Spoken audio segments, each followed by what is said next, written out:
Bonjour à tous. Vous devez vous douter que je vais vous parler des manifestations du 22 mars, donc d'avant-hier. Bon, on sait bien que les médias, comme d'habitude, ont dit que c'était pas réussi. Mais pour nous, si, c'était réussi. Déjà, si je regarde simplement vers chez moi, deux villes que je connais bien, Guéret et Limoges. À Guéret, il y a eu entre 1200 et 1500 personnes, ce qui est beaucoup pour Guéret, parce que d'habitude, quand on a 200, 300 personnes, c'est le grand maximum. Et à Limoges, on a eu 10 000 personnes. Et d'habitude, la moyenne, c'est 2000, 2500 quand c'est une bonne manif. Donc, c'était très positif chez nous et partout ailleurs. Je me suis amusée tout hier à rechercher des tas de chiffres. Donc, je me suis bien rendu compte que c'était une manifestation qui était très suivie. Donc, une amie et moi, une amie qui s'appelle Michel aussi, on avait décidé depuis le départ qu'on irait à Paris. Parce qu'on se disait, si on veut une belle manifestation, vaut mieux qu'elle soit à Paris. Et les cheminots aussi avaient décidé d'aller sur Paris. Quasiment tous, depuis toute la France, devaient aller sur Paris en train, bien entendu. Et nous, on s'était mis en rapport avec les cheminots CGT de la Creuse, enfin ceux qui prendraient le train à la souterraine pour aller sur Paris. Et il était décidé de partir avec eux.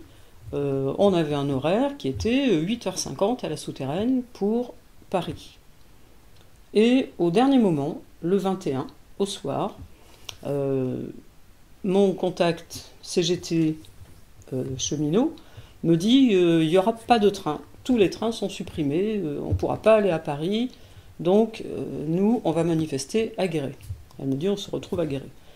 Mais Michel et moi, comme on est têtus, on voulait quand même aller à Paris. Donc j'ai fait une simulation de réservation de billets et je me suis rendu compte qu'effectivement le train de 8h50 était supprimé, mais on avait un train plus tôt à 8h39 et celui-là était marqué complet. Mais au-dessus, tout à fait en haut de la page, il y avait écrit que les trains étaient tous marqués complets parce que, vu qu'il y avait des grèves, on ne pouvait pas réserver. Donc tous les trains étaient signalés complets. Mais c'était écrit tout petit, c'est pas tout le monde qui lit toutes les petites lignes. Bon, alors nous on s'est dit, on y va quand même. Si on n'avait pas pu prendre le train pour une raison ou pour une autre, après, on pouvait toujours retourner sur Limoges, manifester sur Limoges. On avait largement le temps. Donc on a tenté le coup et on a pris notre train. Et, surprise, le train était quasiment vide. Le train venait de Brive, il partait de Brive. Donc Brive, Limoges. Normalement, il aurait dû y avoir pas mal de gens qui étaient montés dedans, mais le train était quasiment vide. Et après, tous les arrêts d'après, ça a été la même chose, il n'y avait quasiment personne. Parce que les trains étaient marqués complets, beaucoup de gens ont pensé qu'ils ne pouvaient pas prendre place, quoi. Donc le lendemain de la grève, le 23, j'ai vu des articles qui disaient que, effectivement, les syndicats se plaignaient que la direction de la SNCF avait volontairement supprimé des trains, et notamment des trains qui étaient prévus pour amener les cheminots jusqu'à Paris pour la manifestation de Paris.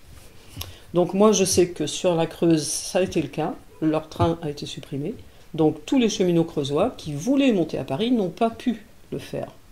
Voilà, ça c'était une action délibérée de la direction de la SNCF. Et les syndicats précisent que notamment les trains Lyon-Paris, apparemment plusieurs, où il y avait pourtant les ressources humaines pour amener le train à bon port, sont restés à quai et ont été supprimés par la direction. Donc, si vous avez acheté un billet de train et que votre train a été supprimé vraiment à la dernière minute, il y a de grandes chances que ce n'est pas à cause des cheminots que vous n'avez pas eu de train, mais que c'est à cause de la direction. Et la direction a fait ça uniquement pour empêcher les cheminots de monter sur Paris. Voilà, bon, c'est quelque chose qu'il faut savoir. Moi, je sais que c'est vrai, j'aurais pu en douter, mais je sais que c'est vrai puisque je l'ai vu. Je l'ai constaté chez nous. Voilà, donc nous on est allé à Paris et on s'est rendu boulevard Magenta au point fixe de la France Insoumise. C'était le point fixe cheminot. Il y avait un autre point fixe vers Bercy et là c'était un point fixe fonctionnaire. Sur ce point fixe, il y avait nos députés, pas mal de nos députés, dont Jean-Luc Mélenchon, Alexis Corbière, Éric Coquerel, Daniel Obono, Clémentine Autain, je ne me souviens plus mais il y en avait d'autres. Et puis il y avait des gens qu'on connaît qui sont de la France Insoumise, comme Thomas Guénolé, Philippe Juravert, il y avait Francis Parny, enfin il y avait pas mal de gens. Donc on est resté bien 2h30 sur ce point-là, en attendant de défiler pour aller jusqu'à Bastille. On attendait que toute la CGT soit passée, et ben ça s'arrêtait jamais. Et si, il s'arrêtait face à notre point fixe France Insoumise, pour saluer la France Insoumise, pour parler avec la France Insoumise, parler avec les députés, parler avec Jean-Luc Mélenchon. Bon, on a eu des petites scènes très sympathiques et qui montrent bien que tout ce qu'on dit entre la guerre entre les syndicats et les politiques, c'est pas forcément vrai, quoi. Même s'il y a des cas particuliers de gens qui n'aiment pas la France Insoumise pour une raison ou pour une autre, des syndicalistes, la plupart, ils sont au contraire très contents de venir discuter avec nous. Voilà, alors il y a eu un petit film qui a beaucoup circulé, un petit film qui a été fait par Antoine Léaumont, de la chaîne, sa chaîne à lui, c'est Le Bon Sens. Et on y voit Jean-Luc Mélenchon, avec des cheminots, prendre une masse et taper sur un objet qui explose.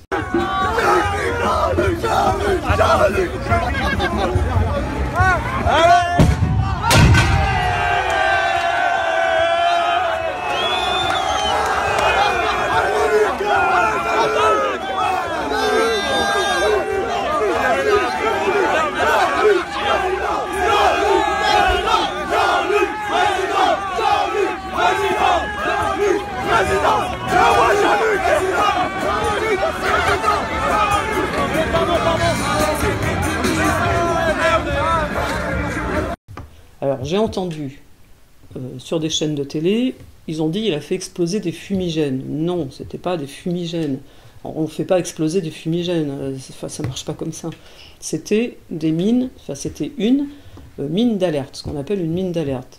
Et au moment où ça a explosé, je me trouvais moi à côté de Laurent Courtois, qui est de Sudrail, et qui m'a expliqué, il me dit ça c'est une mine d'alerte, et on pose ça sur le rail, à un endroit où on n'a pas de signalisation pour les trains, on le pose sur le rail, le train en passant dessus fait exploser, et donc ça alerte le conducteur qui s'arrête.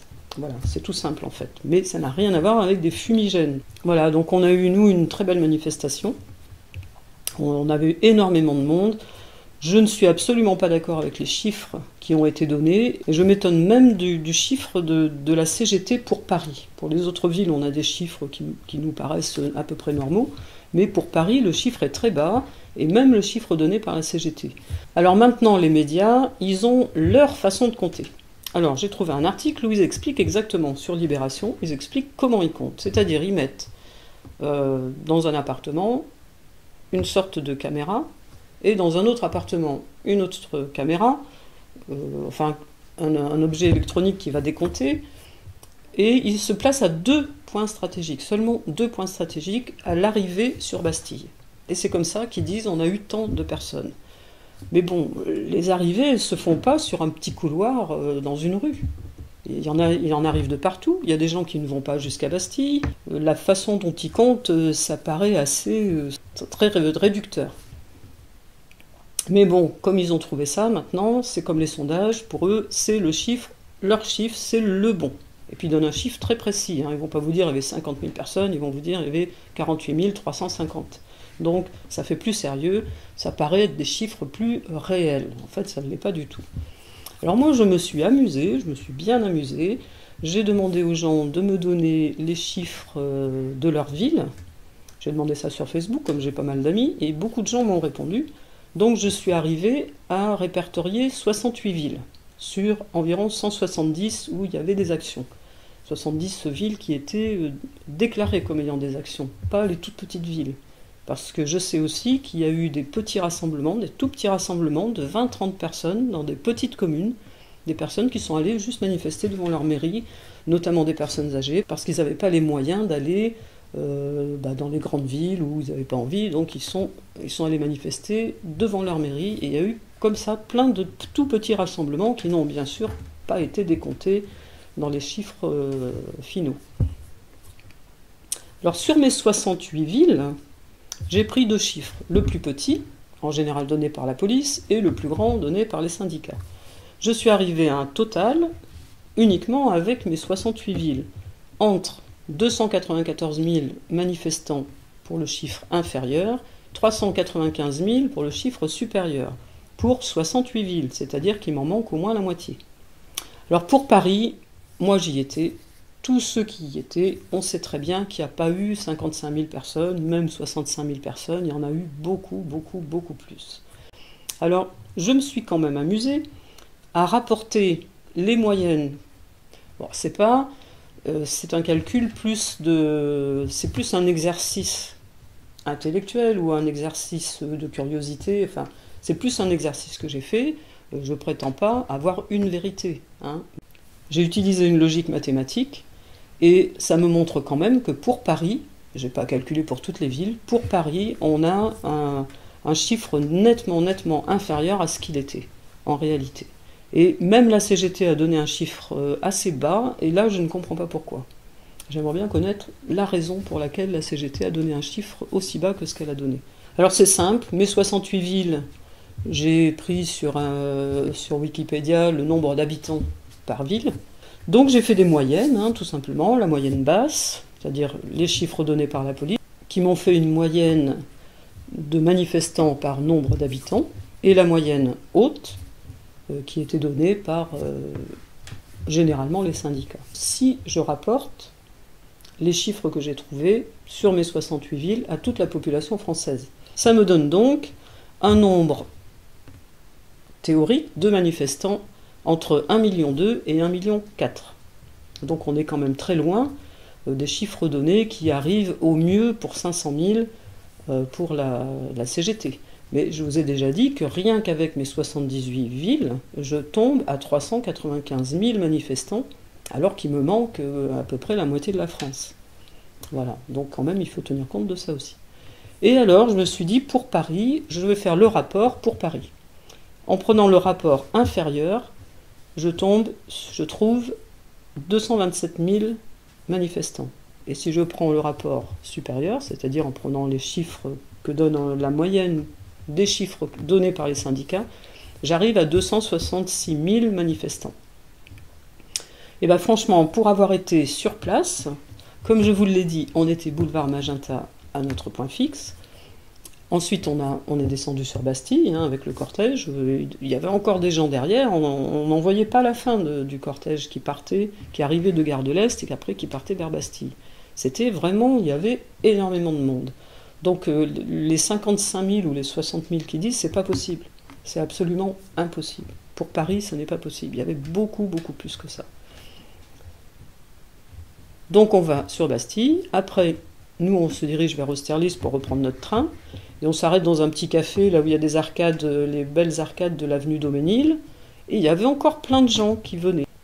Et ma moyenne que je prends, en fait, je pense qu'elle peut être juste parce que Paris est la seule ville, à part peut-être Marseille, Lyon, Bordeaux, des grandes villes, où des gens se sont déplacés sur Paris, qui n'ont pas été manifestés chez eux, comme nous par exemple. Donc sur Paris, beaucoup de gens sont venus qui ne sont pas parisiens. Donc si je prends, moi, ma moyenne avec la population parisienne, en principe, je suis en dessous de la vérité. Puisqu'il y avait des gens qui venaient en plus de la population parisienne. Voilà, je ne sais pas si vous me suivez bien, mais j'ai eu l'idée, je ne sais pas pourquoi, de faire ce genre de calcul. C'est en voyant l'émission qu'a publiée Antoine sur sa chaîne Le Bon Sens. À un moment, un des journalistes parle du rapport, justement, du pourcentage de population qui a manifesté. Voilà, donc je remercie tous ceux qui sont venus me dire bonjour, énormément de gens qui m'ont reconnu et puis qui sont venus me faire un petit coucou, qui ont parlé 5 minutes avec moi. Donc je fais un petit bonjour à tout le monde. Je remercie les gens qui ont participé à la cagnotte, qui est toujours ouverte, je pense. Et j'ai rencontré un couple qui m'ont dit qu'ils m'avaient donné, alors que ce n'est pas des gens qui ont beaucoup d'argent, mais ils ont participé à la cagnotte, donc je les remercie encore une fois. Et puis tous les autres qui m'écoutent et qui ont participé à cette cagnotte qui m'a permis d'améliorer mon matériel. C'est pas encore terminé, j'ai encore des choses à acheter. Et je vais vous laisser avec quelques images de la manifestation sur Paris, puisque moi j'étais à Paris, donc j'ai filmé sur Paris. Merci, au revoir. Insoumis un jour, insoumis toujours. Insoumis un jour, insoumis toujours. Insoumis un jour, insoumis toujours. Insoumis un jour, insoumis toujours. Insoumis un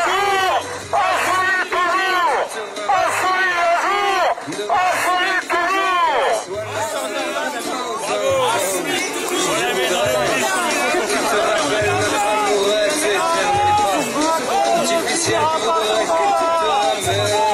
c'est toi notre président. C'est toi. Voilà. C'est toi, tu seras toujours.